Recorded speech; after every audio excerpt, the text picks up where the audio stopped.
Assalamualaikum, salam sejahtera. Terima kasih kerana telah memilih channel ini. Jangan lupa tekan butang like, komen, subscribe dan share untuk Bos GISBH jumpa Perdana Menteri, PAS sanksi kredibiliti agensi agama.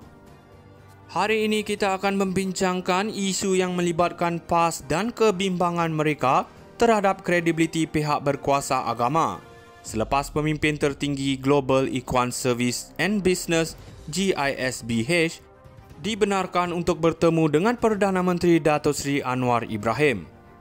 Ketua Penerangan PAS Ahmad Fadli Shari telah menyuarakan kebimbangan mengenai pengawasan yang dilakukan oleh pihak berkuasa agama terhadap GISBH. Beliau mempertikaikan bahawa agensi tersebut terlepas untuk memantau aktiviti gerakan ini sehingga membenarkan pemimpin GISBH, Datuk Nasiruddin Muhammad Ali, untuk mengadakan pertemuan dengan tokoh penting negara. Ahmad Fadli menyatakan bahawa jika Menteri dan Perdana Menteri menerima kunjungan mereka dengan hormat, ini menunjukkan ada sesuatu yang tidak kena dalam proses pemantauan oleh pihak berkuasa agama. Beliau berpendapat bahawa pihak berkuasa perlu lebih serius dalam membantah salah laku pemimpin GISBH dan memastikan proses pemulihan yang menyeluruh.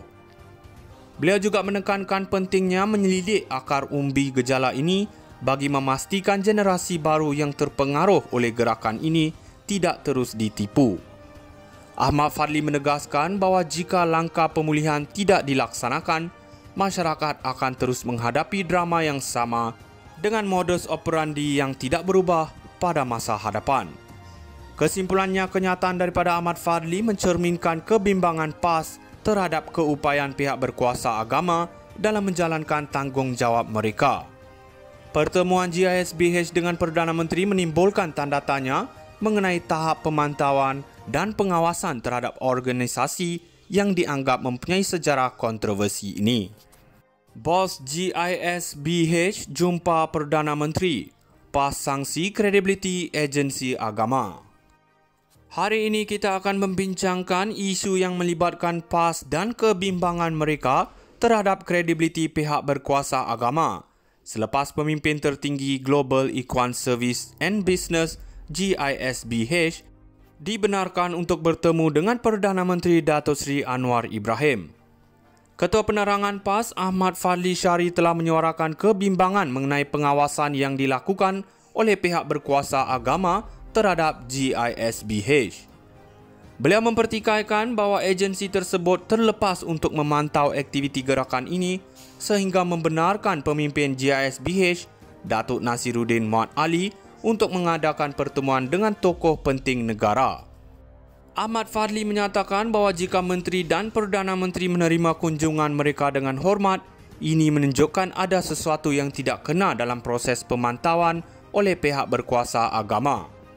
Beliau berpendapat bahawa pihak berkuasa perlu lebih serius dalam membantah salah laku pemimpin GISBH dan memastikan proses pemulihan yang menyeluruh. Beliau juga menekankan pentingnya menyelidik akar umbi gejala ini bagi memastikan generasi baru yang terpengaruh oleh gerakan ini tidak terus ditipu. Ahmad Fadli menegaskan bahawa jika langkah pemulihan tidak dilaksanakan, masyarakat akan terus menghadapi drama yang sama dengan modus operandi yang tidak berubah pada masa hadapan. Kesimpulannya, kenyataan daripada Ahmad Fadli mencerminkan kebimbangan PAS terhadap keupayaan pihak berkuasa agama dalam menjalankan tanggungjawab mereka. Pertemuan GISBH dengan Perdana Menteri menimbulkan tanda tanya mengenai tahap pemantauan dan pengawasan terhadap organisasi yang dianggap mempunyai sejarah kontroversi ini.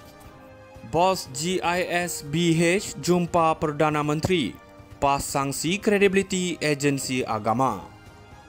Hari ini kita akan membincangkan isu yang melibatkan PAS dan kebimbangan mereka terhadap kredibiliti pihak berkuasa agama selepas pemimpin tertinggi Global Ikhwan Service and Business GISBH dibenarkan untuk bertemu dengan Perdana Menteri Datuk Seri Anwar Ibrahim.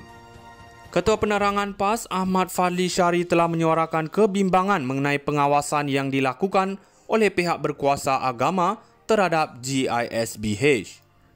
Beliau mempertikaikan bahawa agensi tersebut terlepas untuk memantau aktiviti gerakan ini sehingga membenarkan pemimpin GISBH, Datuk Nasiruddin Muhammad Ali, untuk mengadakan pertemuan dengan tokoh penting negara. Ahmad Fadli menyatakan bahawa jika Menteri dan Perdana Menteri menerima kunjungan mereka dengan hormat, ini menunjukkan ada sesuatu yang tidak kena dalam proses pemantauan oleh pihak berkuasa agama. Beliau berpendapat bahawa pihak berkuasa perlu lebih serius dalam membantah salah laku pemimpin GISBH dan memastikan proses pemulihan yang menyeluruh. Beliau juga menekankan pentingnya menyelidik akar umbi gejala ini bagi memastikan generasi baru yang terpengaruh oleh gerakan ini tidak terus ditipu. Ahmad Fadli menegaskan bahawa jika langkah pemulihan tidak dilaksanakan, masyarakat akan terus menghadapi drama yang sama dengan modus operandi yang tidak berubah pada masa hadapan. Kesimpulannya, kenyataan daripada Ahmad Fadli mencerminkan kebimbangan PAS terhadap keupayaan pihak berkuasa agama dalam menjalankan tanggungjawab mereka. Pertemuan GISBH dengan Perdana Menteri menimbulkan tanda tanya mengenai tahap pemantauan dan pengawasan terhadap organisasi yang dianggap mempunyai sejarah kontroversi ini. Bos GISBH jumpa Perdana Menteri, PAS sanksi kredibiliti agensi agama. Hari ini kita akan membincangkan isu yang melibatkan PAS dan kebimbangan mereka terhadap kredibiliti pihak berkuasa agama selepas pemimpin tertinggi Global Ikhwan Service and Business GISBH dibenarkan untuk bertemu dengan Perdana Menteri Datuk Seri Anwar Ibrahim. Ketua Penerangan PAS Ahmad Fadli Syari telah menyuarakan kebimbangan mengenai pengawasan yang dilakukan oleh pihak berkuasa agama terhadap GISBH. Beliau mempertikaikan bahawa agensi tersebut terlepas untuk memantau aktiviti gerakan ini sehingga membenarkan pemimpin GISBH, Datuk Nasiruddin Muhammad Ali, untuk mengadakan pertemuan dengan tokoh penting negara. Ahmad Fadli menyatakan bahawa jika Menteri dan Perdana Menteri menerima kunjungan mereka dengan hormat, ini menunjukkan ada sesuatu yang tidak kena dalam proses pemantauan oleh pihak berkuasa agama. Beliau berpendapat bahawa pihak berkuasa perlu lebih serius dalam membantah salah laku pemimpin GISBH dan memastikan proses pemulihan yang menyeluruh. Beliau juga menekankan pentingnya menyelidik akar umbi gejala ini bagi memastikan generasi baru yang terpengaruh oleh gerakan ini tidak terus ditipu. Ahmad Fadli menegaskan bahawa jika langkah pemulihan tidak dilaksanakan, masyarakat akan terus menghadapi drama yang sama dengan modus operandi yang